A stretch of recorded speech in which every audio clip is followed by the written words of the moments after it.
Ininkurat sa nga sarayawon, ayon hanlitin yu og samarnon, mga kalagasan ug batan-on, hakurat sa naray hakbudayon. Labi na ang mga bisita, nag-aandam manira igagala, may dabog ngan may sinsilyo pa, may binutok nga inandam habulsa. Hala na sige kita, an mayor ngan an irmana, nasayaw na hiran kurat sa upod an sunatahan banda. Hala na sige kita, an mayor ngan an irmana, nasayaw na hiran kurat sa upod an sunatahan banda.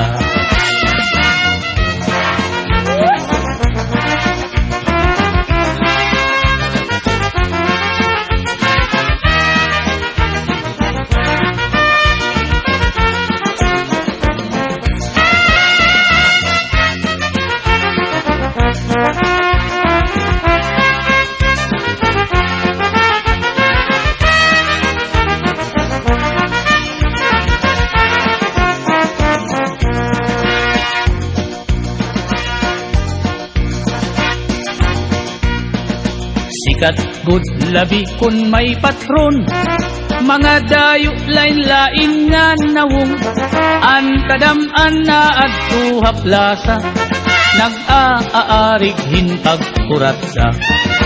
Sikat good ini nga sarayawon, halabi nga mga okasyon, mga kalagasan ug batan-on, kurat sa gudlaan ira ayon.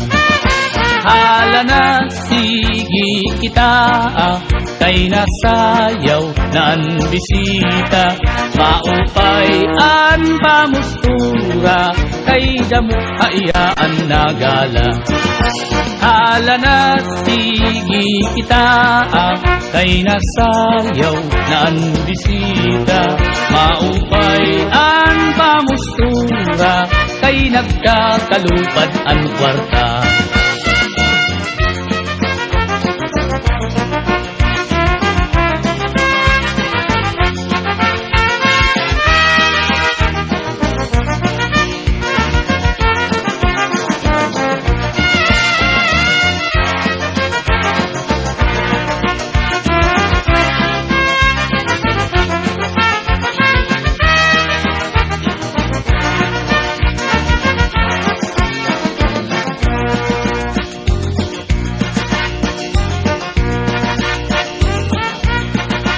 May da bisita nga lagas na, kun nalakat nagtuturutumba, pero nan mimiling pahindaraga, nga iya ig-aadukin kuratsa.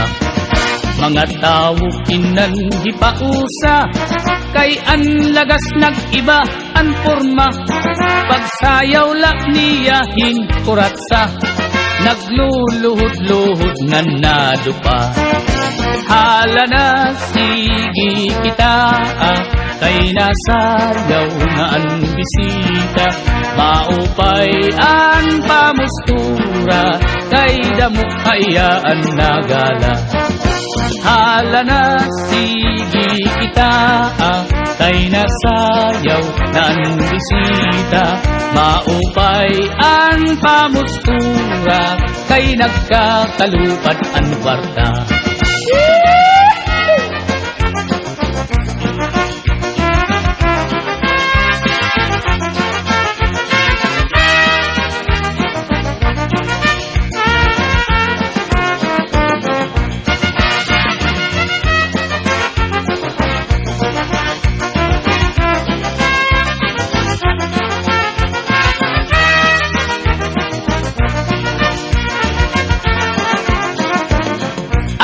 Ay nakikita, nakikita, an banungan, an kugita,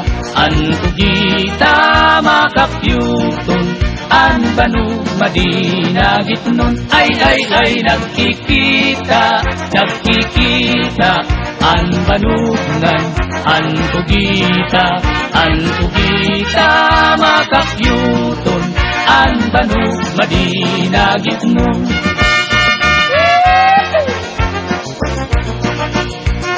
Ang sayan, adina, anak sayaw, hanpurat kabayur.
Inin kurat sa nga sarayawon, ayon hanlitin yu og samarnon, mga kalagasan ug batanon, hakurat sa naray hakgudayon.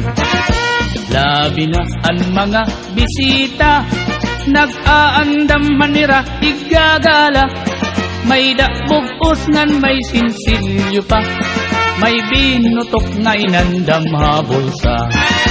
Hala na sige kita, an mayor ngan an irmana, nasayaw na hiran kurat sa upod ang sunatahan banda.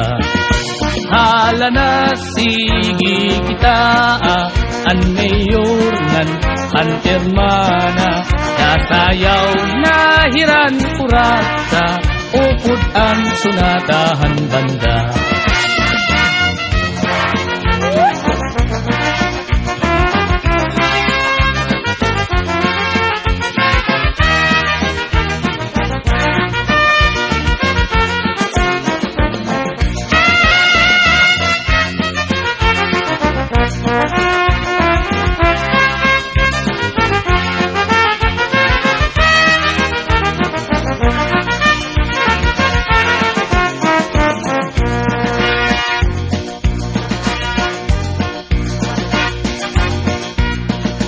Sikat good labi kun may patron, mga dayo lain-lain nga nawong, an kadam-an na at tuhaplasa, nag-aarig hinpag kuratsa.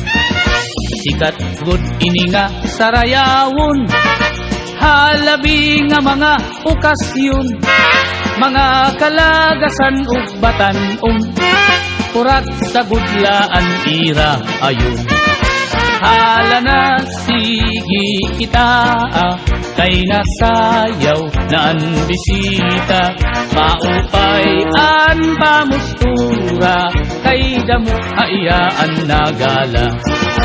Hala na sige kita, kay nasayaw na ang bisita, maupay an pamustura, kay nagkakalupad ang kwarta.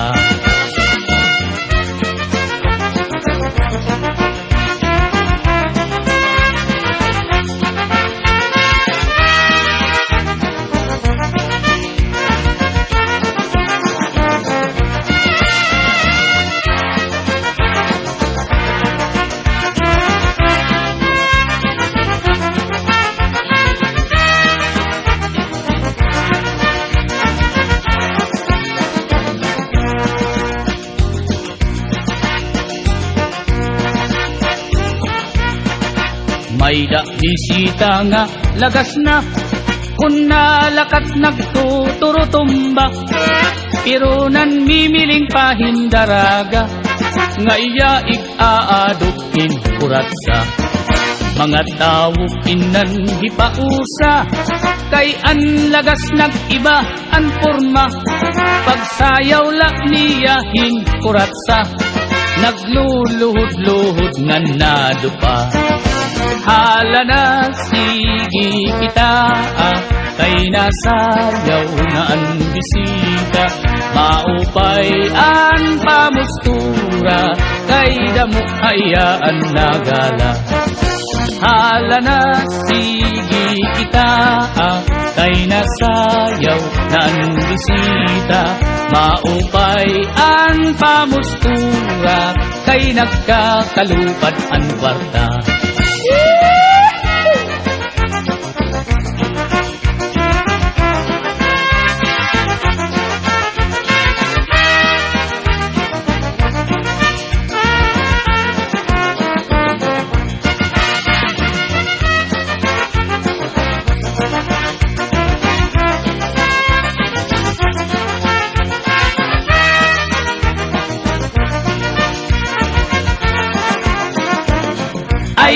ay nakikita, an banungan, an kugita, makapyuton, an banu madinagit nun, ay nakikita, an banungan, an kugita, makapyuton, an banu madinagit nun.